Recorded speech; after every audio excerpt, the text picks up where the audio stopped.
ഇതൊക്കെ നിങ്ങൾ മാക്സിമം ആൾക്കാരിലേക്ക് ഷെയർ ചെയ്ത് കൊടുക്കണം. ഞാൻ അങ്ങനെ ഒരു വീഡിയോയിലും പറയാറില്ല. എന്തുകൊണ്ടാണ് കാരണം എന്ന് വെച്ചാൽ അടുത്ത ഒരു വർഷത്തേക്കുള്ള ഊർജത്തെ സംഭരിപ്പിക്കാനായിട്ട്, അടുത്ത ഒരു വർഷത്തേക്കുള്ള ആ അനുഗ്രഹകല നമുക്ക് നേടിയെടുക്കാൻ വേണ്ടി നമ്മൾ എല്ലാവരും അനുഷ്ഠിക്കുന്ന. നമസ്കാരം. കൈപ്പേശ്ശേരി കോയന്നമ്പൂരി.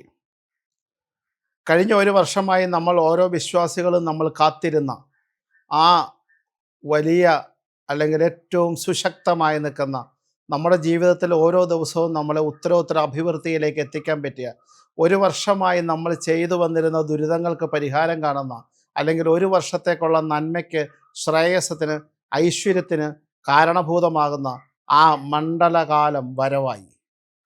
എന്താ പറയുക, കലിയുഗവരതനായി നിൽക്കുന്ന അയ്യപ്പസ്വാമിയുടെ കലിയുഗമാണ് എന്ന് നമുക്കറിയാം.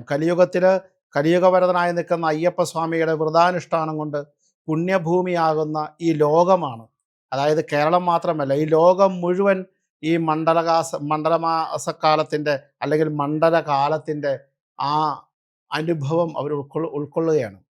ലക്ഷോപലക്ഷം ഭക്തജനങ്ങളുടെ വ്രതാനുഷ്ഠാനങ്ങളുടെ ശക്തി ഈ ലോകം മുഴുവൻ നിറയുകയാണ്. ലക്ഷോപലക്ഷം ആൾക്കാരുടെ നാമജപാദികൾ കൊണ്ട്, ശരണം വിളി കൊണ്ട് മുഖരിതമായി നിൽക്കുന്ന ആ എനർജി അല്ലെങ്കിൽ ആ ഐശ്വര്യം ഈ ലോകം മുഴുവൻ നിലനിൽക്കുകയാണ്. ഈ ലോകത്തിൻ്റെ മുഴുവൻ നന്മയ്ക്ക്, നമ്മുടെ രാജ്യത്തിൻ്റെ നന്മയ്ക്ക്, നമ്മുടെ സംസ്ഥാനത്തിൻ്റെ നന്മയ്ക്ക് എല്ലാം ഇത്രയും വലിയ നാമജപാദികൾ അത് അഭിവൃദ്ധിയിലേക്ക് വരും എന്നുള്ളത് യാതൊരു സംശയമില്ലാത്ത കാലഘട്ടമാണ്. കാരണം അത്രയ്ക്ക് കേമാണ്. ഇതുപോലെ ഒരു ഭക്തജനങ്ങളുടെ കൂട്ടായ്മ, സംഗമം ഈ ലോകത്തെങ്ങും നടക്കുന്നുണ്ടോ എന്ന് ചോദിച്ചാൽ സംശയമാണ്. അത്രയ്ക്ക് കേമായി നിൽക്കുന്ന ഒരു വ്രതാനുഷ്ഠാനം, ലോകം മുഴുവൻ ആചരിക്കുന്ന വ്രതാനുഷ്ഠാനം. അന്യ രാജ്യങ്ങളിൽ നിന്നൊക്കെ എത്രയോ നിരവധി ആൾക്കാരാണ് നമ്മുടെ ശബരിമലയിൽ ഈ മണ്ഡലകാലത്ത് എത്തിച്ചേരുന്നത്. അത്രയ്ക്ക് കേമാണത്, അത്രയ്ക്ക് ഐശ്വര്യമാണ്. അപ്പം ആ മണ്ഡലകാലം എന്ന് പറയുന്നത് നമ്മളെ സംബന്ധിച്ചിടത്തോളം, വിശ്വാസികളെ സംബന്ധിച്ചിടത്തോളം ഏറ്റവും അനുഗ്രഹീതമായി നിൽക്കുന്ന ഒരു സമയത്തിലേക്ക് നമ്മൾ കാലെടുത്ത് വെക്കാൻ പോവുകയാണ്.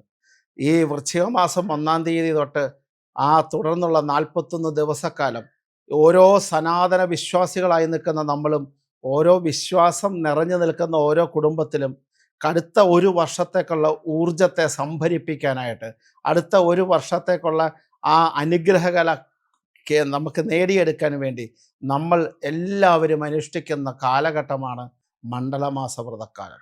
ഈ മണ്ഡലമാസത്തിൻ്റെ വ്രതം കൊണ്ട് നമ്മൾ ഉദ്ദേശിക്കുന്നത്, ഇപ്പോൾ നമ്മൾ സാധാരണ മണ്ഡലം എന്ന് കേൾക്കുമ്പോൾ തന്നെ അത് ശബരിമലയ്ക്ക് പോകുന്നവർക്ക് എന്ന് പല കുടുംബങ്ങളിലും തെറ്റിദ്ധാരണകരമായി നിൽക്കുന്ന ഒരു രീതിയുണ്ട്. മണ്ഡലം എന്ന് പറയുന്നത് മലയ്ക്ക് പോകുന്നവർക്കുള്ള, അങ്ങനെയല്ല. കൃത്യമായിട്ട് പറയുന്നുണ്ട്. കാരണം കലിയുഗവരതനായി നിൽക്കുന്ന ഭഗവാനാണ്. കലിയുഗത്തിലാണ് നമ്മൾ ജീവിക്കുന്നത്. അതായത് ശരിക്ക് ക്രോധശക്തികളുടെയും ദുഷ്ടശക്തികളുടെയും ആക്രമണം ഏത് നിമിഷവും ഏത് രീതിയിലും നമ്മളെ വരാവുന്ന ഒരു കാലഘട്ടത്തിൽ, ചെയ്യുന്നതെല്ലാം തിരിച്ചടിയാകുന്ന കാലഘട്ടത്തിൽ, നന്മയെല്ലാം തിന്മയാകുന്ന കാലഘട്ടങ്ങൾ, തിന്മയ്ക്ക് ശക്തി കൂടുന്ന കാലഘട്ടത്തിൽ, അങ്ങനെ എല്ലാ രീതിയിലും ആക്രമണ സ്വഭാവം നിലനിർത്തുന്ന കലിയുഗത്തിൽ നമ്മൾ മുൻപോട്ട് പോകണമെങ്കിൽ നമുക്ക് യഥാർത്ഥ രീതിയിലുള്ള വ്രതാനുഷ്ഠാനങ്ങളും ഭക്തിയും നിറഞ്ഞു നിൽക്കുന്ന കാലഘട്ടത്തിലൂടെ മാത്രമേ നന്മയുടെ കിരണങ്ങൾ നമുക്ക് ഭൂമിയിൽ നിലനിർത്താൻ സാധിക്കുകയുള്ളൂ, കുടുംബങ്ങളിൽ നിലനിർത്താൻ സാധിക്കുകയുള്ളൂ, അല്ലെങ്കിൽ നമ്മുടെ പരമ്പരയിൽ നിലനിർത്താൻ സാധിക്കുള്ളൂ. അങ്ങനെ പോകുന്ന ഈ കാലഘട്ടത്തിൽ അതിനെ ഹനിക്കാൻ, അങ്ങനെ വരുന്ന ദുരിതങ്ങളെയും ദുഃഖങ്ങളെയും സങ്കടങ്ങളെയും ഇല്ലായ്മ ചെയ്ത്, അതായത് ധർമ്മത്തിൻ്റെ പുനഃസ്ഥാപനത്തിനായിട്ട് ഏറ്റവും നമുക്ക് പറഞ്ഞിരിക്കുന്ന ഏറ്റവും വലിയ കാര്യം അയ്യപ്പസ്വാമിയെ പ്രാർത്ഥിക്കുക എന്നുള്ളതാണ്. ശബരിമല ശാസ്താവിനെ ഉൾപ്പെടെയുള്ള ലോകത്തുള്ള സകല അയ്യപ്പന്മാരെയും പ്രാർത്ഥിക്കുക എന്നാണ്. ഒരു ഗ്രാമത്തിൽ ഒരു അയ്യപ്പൻ്റെ പ്രതിഷ്ഠയില്ലാത്ത, ഉപദേവനായിട്ട് പോലും പ്രതിഷ്ഠയില്ലാത്ത ഒരു ഗ്രാമങ്ങളും ഈ നമ്മുടെ കേരളത്തിലില്ല. അപ്പം അങ്ങനെ ഉള്ളത് കൊണ്ട് നമ്മളെല്ലാവരും, അതായത് നമ്മുടെ എല്ലാ കുടുംബങ്ങളും, വിശ്വാസികളായി നിൽക്കുന്ന എല്ലാ കുടുംബങ്ങളും ഈ മണ്ഡലവ്രതം എടുക്കണം. അത് ശബരിമല എടുക്കുന്ന അത്രയും കടികട്ടിയോടെ എടുക്കണം എന്ന് നിർബന്ധമില്ല. പക്ഷേ ഈ മണ്ഡലമാസത്തിൽ നമുക്കിപ്പോൾ എന്താ പറയണേ, നമ്മുടെ ജാതകത്തിൽ തന്നെ നമുക്കറിയാം കണ്ടകശനി അല്ലേ, 7.5 ശനി. ജാതകത്തിൽ എവിടെ ശനി നിന്നാലും അതിൻ്റേതായ ഇപ്പം ഓരോ സ്ഥലത്തും, അതായത് നമ്മുടെ ശനി ജാതകത്തിൽ ചാരവശാൽ ചിലപ്പം ലഗ്നത്തിലോ 2-ലോ 3-ലോ 4-ലോ 4-ൽ വന്നാൽ കണ്ടകശനിയായി, 5-ൽ, 6-ൽ, 7-ൽ വന്നാലും കണ്ടകശനി. അങ്ങനെ ശനി ഇങ്ങനെ സഞ്ചരിച്ചുകൊണ്ടിരിക്കുക ഓരോ 2.5 വർഷങ്ങൾ. ഓരോ നക്ഷത്രക്കാർക്കും ഓരോ ഫലമാണ്. ചിലർക്ക് ശനിദശയാണ്, ചിലർക്ക് കണ്ടകശനിയാണ്, ചിലർക്ക് 7-ര ശനിയാണ്, ചിലർക്ക് 2-ൽ ശനിയാണ്. അപ്പം പല സ്ഥലത്ത് ശനി എവിടെ നിന്നാലും അതിൻ്റേതായി നിൽക്കുന്ന ദുരിതങ്ങളൊക്കെ നമ്മൾ അനുഭവിക്കേണ്ടതായിട്ട് നിൽക്കുന്നു വരാം. അപ്പം ശനിയുടെ എല്ലാ ദുരിതങ്ങളിൽ നിന്ന് രക്ഷപ്പെടാൻ ഒരേ ഒരു മാർഗം അയ്യപ്പസ്വാമിയെ പ്രാർത്ഥിക്കാം. ഈ നമ്മൾ നിത്യജീവിതത്തിൽ നമ്മൾ അനുഭവിക്കുന്ന, നിത്യജീവിതത്തിൽ നമ്മൾ കൊണ്ടാടുന്ന സങ്കടങ്ങളിൽ നിന്ന് മോക്ഷം കിട്ടാനായിട്ട് ഒരേ ഒരു ആൾ മാത്രമേ ഉള്ളൂ, അത് അയ്യപ്പസ്വാമിയാണ്. നിത്യജീവിതത്തിലെ എല്ലാ ദുരിതങ്ങൾക്കും അറുതി എന്ന് പറയുന്നത് അയ്യപ്പസ്വാമി തന്നെയാണ്. കാരണം വെച്ചാൽ ഈ കലിയുഗത്തിൽ അനുഭവിക്കുന്ന ദുരിതങ്ങളുടെ കാരകത്വം വഹിക്കുന്ന അയ്യപ്പസ്വാമി ആയതുകൊണ്ടും ഈ കാരകത്വത്തെ ഇല്ലാതാക്കാൻ ശക്തിമത്തായ രൂപമായി കണക്കാക്കപ്പെടുന്നത് ശാസ്താവിനെ ആയതുകൊണ്ടും ശാസ്താവിൻ്റെ ഭജനം കൊണ്ട് മാത്രമാണ് കലിയുഗം നമുക്ക് കടന്നു പോകാൻ പറ്റുള്ളൂ. അപ്പോൾ എനിക്ക് പറയാനുള്ളത് എന്താണ് എന്ന് വെച്ചുകിട്ടുണ്ടെങ്കിൽ, നിങ്ങൾ ഈ 41 ദിവസക്കാലം അല്ലെങ്കിൽ ഈ മണ്ഡലകാലം മുഴുവൻ നമ്മുടെ വ്രതാനുഷ്ഠാന, ശരിക്കും പറഞ്ഞാൽ ഇത് ഹിന്ദുക്കൾ മാത്രമൊന്നുമല്ല, എനിക്കറിയാം നിരവധി മറ്റു മതസ്ഥരായി നിൽക്കുന്ന ആൾക്കാരും ക്രിസ്ത്യൻസും മുസ്ലിംസും വരെ മണ്ഡലകാലത്തിൻ്റെ വ്രതം എടുക്കുന്ന ഒത്തിരി പേരുണ്ട്. ഒരുപാട് ആൾക്കാരുണ്ട്, ഒരുപാട്. അതായത് മത്സ്യമാംസാദികളൊക്കെ ഉപേക്ഷിച്ച് അവർ ആ മണ്ഡലവ്രതം 21 ദിവസം വ്രതം എടുക്കുന്നവരുണ്ട്, 1 മാസം വ്രതം എടുക്കുന്നവരുണ്ട്, 41 ദിവസവും വ്രതം എടുക്കുന്നവരുണ്ട്. ഒന്ന് ഞാൻ പറയാം, വിശ്വാസികളായ നമ്മൾക്ക് വിശ്വാസമാണ് നമ്മുടെ ജീവിതത്തിലെ അടിത്തറയും, വിശ്വാസം കൊണ്ട് മാത്രമാണ് നമ്മുടെ മുൻപിലേക്കുള്ള രക്ഷയും. അതുകൊണ്ട് തന്നെ ഈ മണ്ഡലമാസക്കാലത്തെ വ്രതാനുഷ്ഠാനം ഒരു വ്യക്തികളും പാഴാക്കരുത്.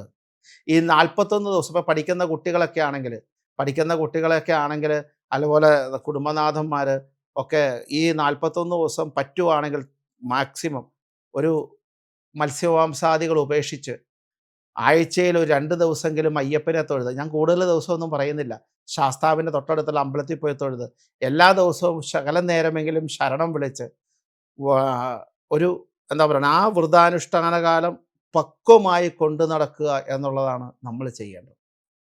ഞാൻ പറഞ്ഞു, ശബരിമലയ്ക്ക് മാലയിടുന്ന അതേ ശുദ്ധം പാലിച്ചില്ല എങ്കിൽ പോലും ആ 41 ദിവസത്തെ ഒരു നൊയമ്പ് നമ്മൾ പാലിച്ചിരിക്കണം. ആ 41 ദിവസത്തെ എന്താണോ ഭഗവാൻ നമ്മളോട് പറഞ്ഞു തന്നിരിക്കുന്നത്, അല്ലെങ്കിൽ ആചാര്യന്മാർ നമ്മളെ കാണിച്ചു തന്നിരിക്കുന്നത്, ആ കാണിച്ചു തന്നിരിക്കുന്ന വഴിയിലൂടെ നമ്മൾ 41 ദിവസം സഞ്ചരിക്കാൻ തയ്യാറാകുക. ശരിക്കും ആദ്യം വേണ്ട നോൺ വെജിറ്റേറിയനായി നിൽക്കുന്ന ഭക്ഷണങ്ങൾ കുടുംബത്തിൽ നിന്ന് ഒഴിവാക്കുക എന്നുള്ളതാണ്. നോൺ വെജിറ്റേറിയനായ ഭക്ഷണങ്ങൾ ഒഴിവാക്കുകയും ക്ഷേത്രദർശനത്തിന് പ്രാധാന്യം കൊടുക്കുകയും നാമജപാദികൾക്ക് പ്രാധാന്യം കൊടുക്കുകയും ഭഗവാനെ എല്ലാ ദിവസവും 41 ദിവസവും ഭഗവാനെ പ്രാർത്ഥിക്കുകയും, ഭഗവാന്റെ നാമങ്ങൾ ഇഷ്ടം പോലെ, അയ്യപ്പൻ്റെ ഗായത്രിയുണ്ട്, അയ്യപ്പൻ്റെ നാമങ്ങളുണ്ട്, ഇതൊന്നും അറിയാൻ മേലെങ്കിൽ ശരണം വിളിച്ചാണെങ്കിൽ പോലും എല്ലാ ദിവസവും പ്രാർത്ഥിച്ചുകൊണ്ട് നിങ്ങളുടെ നമ്മളെല്ലാം ഞാൻ ഉൾപ്പെടുന്ന ഈ സമൂഹത്തിലെ ജീവിതത്തിൽ നമുക്ക് പ്രതീക്ഷിക്കാതെ വന്ന അല്ലെങ്കിൽ പ്രതീക്ഷിക്കാതെ കിട്ടുന്ന ഒരു ദുരിതങ്ങൾ ഒത്തിരി ഉണ്ടാവാം. ആ ദുരിതങ്ങളിൽ നിന്നൊക്കെ മോചനം ചെയ്തിട്ട് ഒരു മോക്ഷത്തിലേക്ക്, ഒരു സന്തോഷത്തിലേക്ക്, ഒരു ഐശ്വര്യത്തിലേക്ക് നമുക്ക് കടക്കാൻ പറ്റിയ ഏറ്റവും നല്ല വ്രതകാലഘട്ടമാണ് മണ്ഡലകാലം. ഭഗവാൻ അയ്യപ്പസ്വാമിയെ പ്രാർത്ഥിക്കുന്നതോടൊപ്പം തന്നെ നിങ്ങൾ ശ്രദ്ധിച്ചിട്ടുണ്ടാവും, ഈ കേരളത്തിലുള്ള എല്ലാ ക്ഷേത്രങ്ങളിലും ചിറപ്പെന്ന് പറയുന്ന രീതിയിലും അല്ലാത്ത രീതിയിലൊക്കെ മഹോത്സവം നടക്കുന്നുണ്ട്. പ്രത്യേകമായ ദീപാരാധനകൾ നടക്കുന്നു, പ്രത്യേകമായ പൂജകൾ നടക്കുന്നു, സ്പെഷ്യലായി നിൽക്കുന്ന കർമ്മങ്ങൾ നടക്കുന്നു. എല്ലാ ക്ഷേത്രങ്ങളിലും ഇത് ആചരിക്കുകയാണ്. ഒന്ന് ആലോചിച്ച് നോക്കൂ. അതായത് ശരിക്കും മണ്ഡലകാലം ആചരിക്കാത്തൊരു ക്ഷേത്രങ്ങൾ പോലുമില്ല. അപ്പോൾ ആ ക്ഷേത്രങ്ങളെ ആചരിക്കുക എന്ന് പറഞ്ഞാൽ ഭഗവാൻ ആചരിക്കുന്നു എന്നതിൻ്റെ അർത്ഥം. ആ ഭഗവാന്മാർ പോലും ആ മണ്ഡലകാലം ഒരു ആഘോഷമായി കൊണ്ടു നടക്കുമ്പോൾ നമ്മുടെ കുടുംബത്ത് നമ്മൾ അത് ആഘോഷിക്കണ്ടേ? നമ്മൾ ചെയ്യണത് ആ നന്മയിലൂടെ നമ്മൾ സഞ്ചരിക്കുമ്പോൾ നമുക്ക് ലഭിക്കുന്ന ഊർജമാണ് നമ്മുടെ അടുത്ത മണ്ഡലകാലം വരെ നമ്മുടെ ജീവിതത്തിൻ്റെ വഴികാട്ടി. നമ്മുടെ അടുത്ത മണ്ഡലകാലം വരെ ജീവിതത്തിലെ സൽബുദ്ധി, ആ അടുത്ത മണ്ഡലകാലം വരെ ജീവിതത്തിലെ നല്ല ഭാഗ്യങ്ങൾ, ആ മണ്ഡലകാലം വരെ നമ്മുടെ ആരോഗ്യം, എല്ലാ നന്മയും.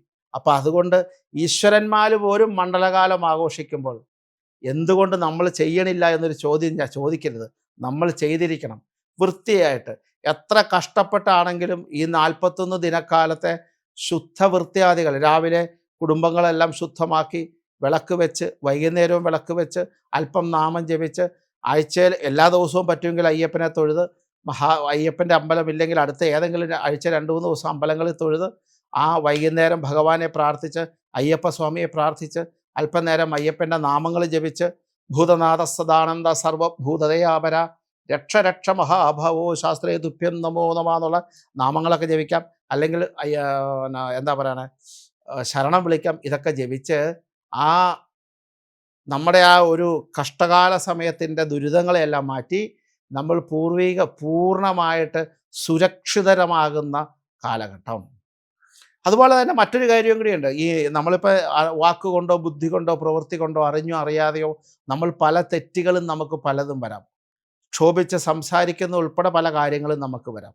അല്ലെങ്കിൽ ബഹുമാനമില്ലാതെ പെരുമാറുന്ന പല കാര്യങ്ങളും നമ്മൾക്ക് വരാം. അങ്ങനെ നമ്മൾ ചെയ്യുന്ന ഓരോ ചിലപ്പം നമ്മൾ ദൃഷ്ടി കൊണ്ടാവാൻ ദോഷം ചെയ്യണേ, വാക്കുകൊണ്ടാവാൻ ദോഷം ചെയ്യണേ, പ്രവൃത്തി കൊണ്ട്. ഈ ദോഷങ്ങളുടെ എല്ലാം പരിഹാരവും കൂടിയാണ് മണ്ഡലമാസക്കാലം. മണ്ഡലമാസത്തിലെ വ്രതനോയമ്പുകളോടുകൂടി ക്ഷേത്ര ദർശനങ്ങളും അയ്യപ്പ വ്രതത്തോടുകൂടി നമുക്ക് ചെയ്തിരിക്കുന്ന അത്യാവശ്യം ദുരിതങ്ങളുടെയും പാപങ്ങളുടെയും ഒക്കെ പൂർണ്ണമായ അവസാനവും കൂടിയാണ്. കാരണം ആ നൊയമ്പ് കാലഘട്ടത്തിലൂടെ, ആ വ്രതകാലഘട്ടത്തിലൂടെ, ആചരണ കാലഘട്ടത്തിലൂടെ, ആ ക്ഷേത്ര ദർശനത്തിലൂടെ നമ്മൾ ചെയ്തിരിക്കുന്ന ദുരിതങ്ങളും സങ്കടങ്ങളും നമ്മളിൽ നിന്ന് മാറിക്കൊണ്ട് തന്നെ നമുക്ക് പൂർണ്ണമുക്തരാവാൻ കിട്ടുന്ന ഒരു അവസരവും കൂടിയാണ്. നമുക്ക് സന്തതിക്ക് പരമ്പരയ്ക്ക് വേണ്ടിയിട്ട് നമ്മുടെ ദുരിതങ്ങൾ വെക്കണോ? ഞാനൊന്നും ചെയ്യാറില്ല, അങ്ങനെ ഒരു ചിന്ത വേണ്ട. നമ്മളൊക്കെ ചെയ്യാറുണ്ട്. എനിക്കൊരു പാപമില്ല, അങ്ങനെയും ചിന്തിക്കേണ്ട. ഇതെല്ലാം ഉണ്ട്, എല്ലാവർക്കും ഉണ്ട്. അപ്പോൾ ഉണ്ട് എന്നുള്ള കാര്യത്തിൽ യാതൊരു സംശയവും വേണ്ട. കാരണം എവിടെയെങ്കിലും എന്തെങ്കിലും നമുക്ക് ചെറിയ തെറ്റാണെങ്കിൽ പോലും വരാത്തതല്ല.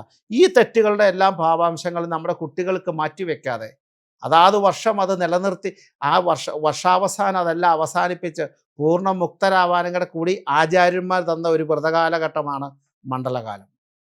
അതുകൊണ്ട് തന്നെ അതിൻ്റെ കേമത്വം എന്ന് പറയുന്നത് അതിഗംഭീരമാണ്.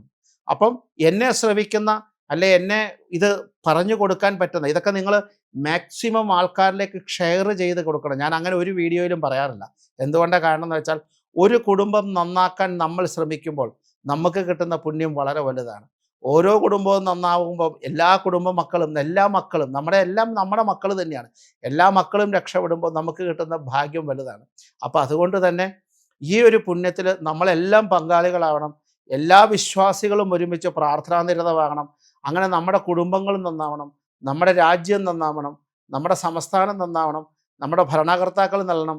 അങ്ങനെ ലോകം മുഴുവൻ നന്നാവാൻ വേണ്ടിയുള്ള പ്രാർത്ഥനയ്ക്ക് നമ്മൾ തയ്യാറാകുകയും നമ്മൾ ചെയ്ത ദുരിതങ്ങൾ തീരാനും നമുക്ക് മുൻപോട്ട് പോകാനുള്ള ഊർജ്ജമായിട്ട് നമുക്കിത് നൊയമ്പ് കാലഘട്ടം വരാനും മണ്ഡലമാസത്തിൻ്റെ പുണ്യത്തെ പൂർണ്ണമായി ഓരോ വ്യക്തികളും അവരുടെ കുടുംബത്തിലേക്ക് ആവാഹിച്ചിരുത്തി ആ എല്ലാ ദേവീദേവന്മാരുടെ അനുഗ്രഹകല കുടുംബത്തിൽ കയറി ഈ മണ്ഡലകാലം ഒരു പുതിയ തുടക്കത്തിലേക്ക് വരട്ടെ എന്ന് ഞാനും പ്രാർത്ഥിക്കുന്നു. സ്വാമിയേ ശരണമയ്യപ്പോ. നമസ്കാരം.